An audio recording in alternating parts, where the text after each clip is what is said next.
Защо в семейните констелации гледаме на заболяванията като на вестоносец? Какво искат да ни кажат? Какво ни носят? На къде ни водят? Или пък от какво ни предпазват?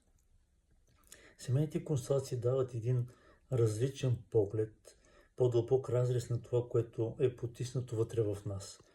Обикновено през призмата на констелациите виждаме, че зад едно заболяване стои много силна любов и привързаност към някой от хората в нашата семейна система. Някой, който липсва, някой, който е изключен. Обикновено изключваме хора, които ги считаме като срам за рода. Алкохолици, изнасилвачи, убийци, финансови измамници. От друга страна изключваме хора, които са с тежки съдби. Деца, които са починали, когато са били малки. Родители, които са починали, когато децата са били малки. Принудително изселени, участници във войни. Хора лежали по лагерите на смъртта в концлагери. Изключваме също и бивши важни, значими партньори на нашите родители или нашите предци.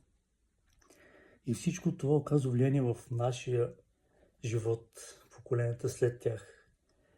Едно от проявленията е заболяванията. През заболяванията виждаме какво се случва в нас. И аз като констелатор, моята функция е да покажа на клиента какво прави, за кого го прави, дали се налага да го прави, като го прави, дали облегчава неговата съдба, дали му помага. И когато направим този дълбок разрез, получаваме една по-дълбока осъзнатост за това къде сме се заплели, каква лоялност ни държи. Разбира се, по никакъв начин не омаловажавам традиционната медицина. Аз самият съм минал през нея с едно небезобидно заболяване от цирозен колит.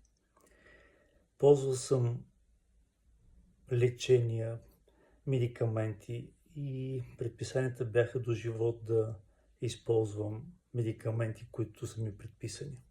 Трудно ми беше съгласил с това и поради тази причина търсих и алтернативни методи на лечение. И така стигнах и до констелациите. Констелациите могат да имат, разбира се, лечебен ефект. И отново ще подчертая, по никакъв начин не отхвърлям традиционната медицина.